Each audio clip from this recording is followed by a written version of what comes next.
All right, so boys and girls, this book is called Keith Haring, The Boy Who Just Kept Drawing. You can see some of his artwork. So all throughout this book, you will see actual pictures of the artwork that he created. This book was written by Kay Haring, who is his sister. There was a boy named Keith. When he was little, his father taught him how to draw dogs and fish and funny things. His dad would draw a line, then Keith would draw one. Soon, the whole page would be full. From that time on, Keith never stopped drawing. In elementary school, while taking tests, Keith doodled on the edge of his paper. When he handed in his work, his teachers would ask, "Why did you doodle on this important paper?" Keith didn't answer. He went back to his desk and just kept drawing. Sometimes Keith invited his friends to draw in his backyard clubhouse. Keith made symbols and said each one represented a letter of the alphabet. His friends asked, "Why do you use symbols to write?" Keith drew more symbols. It was his way of answering their question. He encouraged his friends to join him. As a teenager, Keith liked to draw in his bedroom, with his music playing loud. He would draw on every piece of paper he could find. His mother had to yell over the music, "Why can't you turn that music down and go outside to ride your bike?" But Keith sold his bike to buy art supplies. So he answered, "Look at that cool drawing I did." And he just kept drawing. When Keith was in high school, he won first prize for his art. A successful couple from town offered to buy his drawing. Keith said, "No, thank you. If you enjoy my art, you may hang it on your wall. No charge." Keith's sisters were shocked. "Why didn't you take the money?" they asked. Keith shrugged. He just wanted to keep drawing.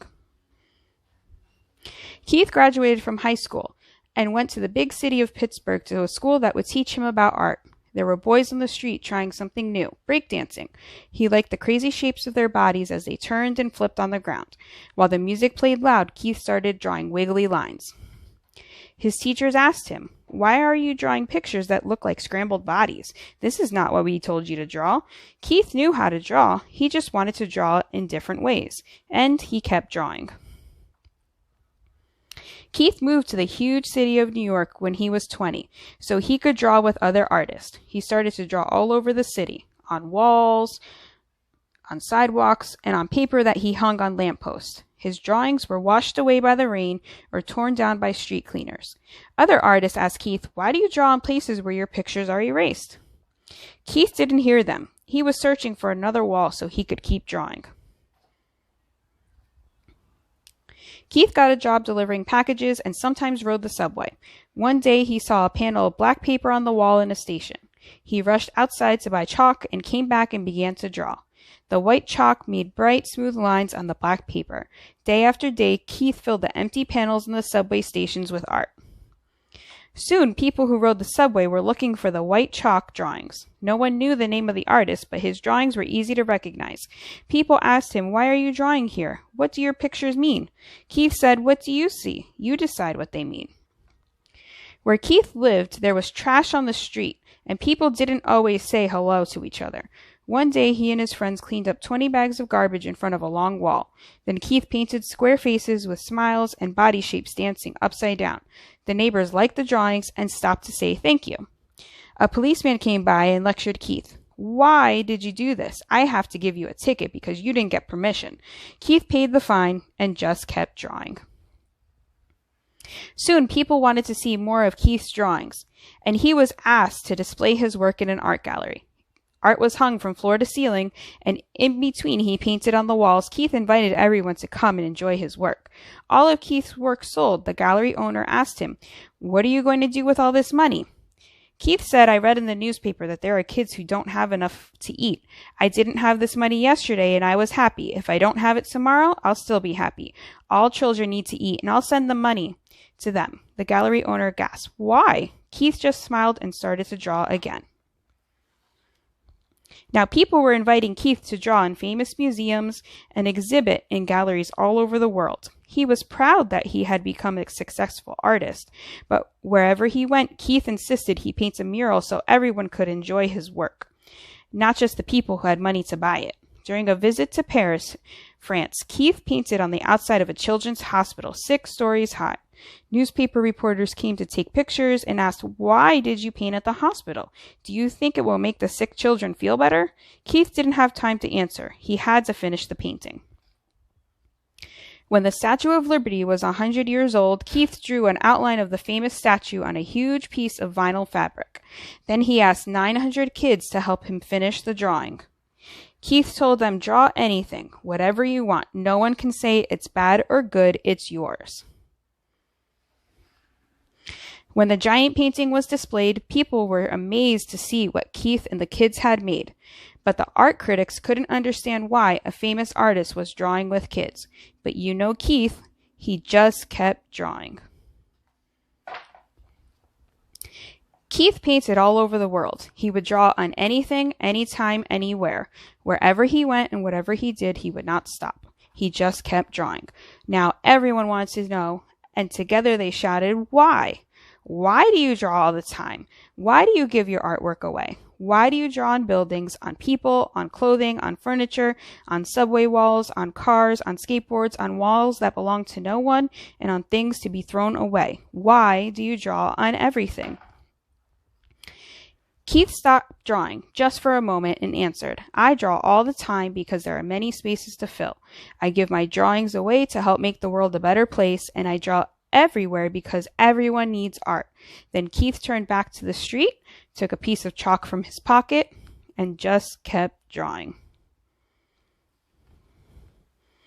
And here, just so you guys can see, are some pictures of what Keith Haring looked like when he was a child with his sisters and his family. And a picture of him with a painting that he did when he was a little older. All right, I hope you guys like the story.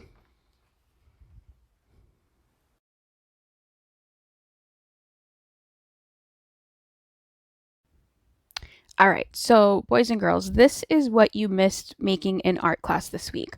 So we learned about Keith Haring, and I will have attached the slides already for you guys to check out. And we're going to be making the figures that he did. So you're going to need your pencil, a piece of paper, something to color with later. And what you're going to do is start by deciding what kind of position you would like to put your figure in. So what I'm going to do here, and I'm just recycling some paper, so there might be a few spots on it. You are going to start by making the head. So it's almost like making a circle, but when we get right about here, we stop. Leave the space open, okay? If you make a mistake or if you have trouble, just pause the video at any time.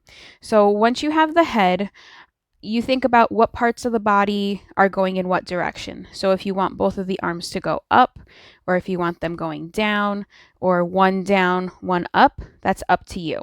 So what I'm going to do next is the arms. So the way that Keith Haring did the bodies is he didn't really make a neck.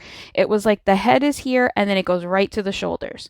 So I'm going to make this arm go down, and his arms, well, his hands would almost look like feet the way that he did them. So it's like when you draw a foot. Then I'm going to go back up. I'm going to stop right about here, and I'm going to make this one go up. I know these can be a little tricky to draw. If you remember from reading the dot, we learned just try your best. So there's my arm that goes up. Same thing with the foot. That is really the hands. Now we are just at the part right here, which is like the armpit, okay? So now we're going to go down to make the sides. So right about there. I just want the legs to kind of go like he's kind of kicking one leg out. So I'm going to go out, make the foot, and I'm going to go back into right about here. Then I'm going to take this, and I just want it straight down, make the foot, and now I just need to connect these lines. So if I had an eraser, I probably would erase this and kind of make it a little straighter, but obviously I'm using my markers so I could have you guys see. But again, just erase it if you make a mistake.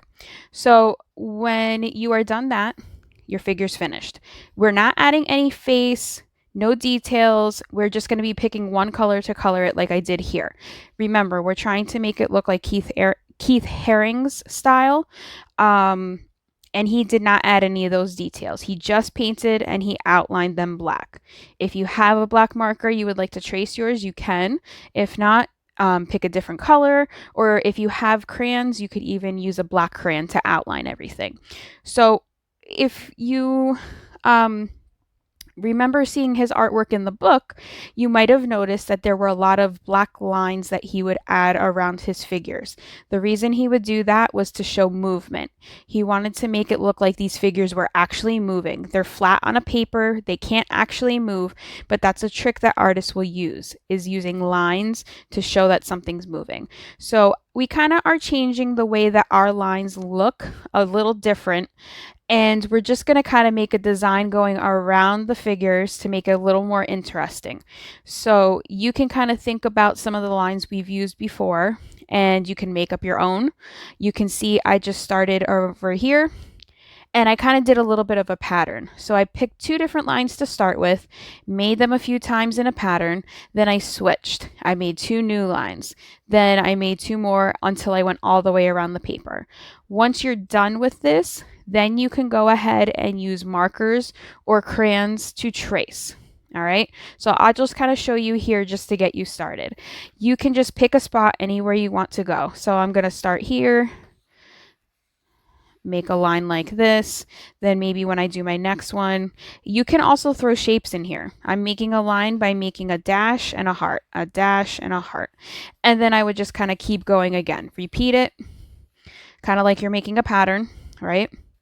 And you just keep going. If you want the line to go straight, it can, or you can actually have it curve. So I'll just kind of do like this so you can see. And I'll make something different here. Okay, then maybe I'd curve it this way. It almost looks like a football. All right, make this one straight. And curve. Okay, so you kind of go with it, see what you want to come up with. Go all the way around your paper. When it's filled, remember, pick a marker, crayons, add some color, and pick your favorite color to color your figure in the middle. This way your figure kind of pops out and you have some lines going around to kind of show that there's a little bit of movement and activity going on with your figure.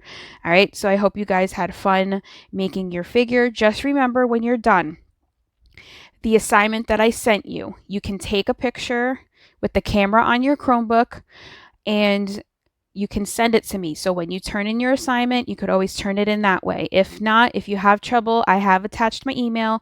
Just make sure you tell me who you are when you send it. Or you can always wait till next week when we have art again and just make sure you show me your work so that I can give you credit for your grade. All right, so I'll see you guys next time. Bye.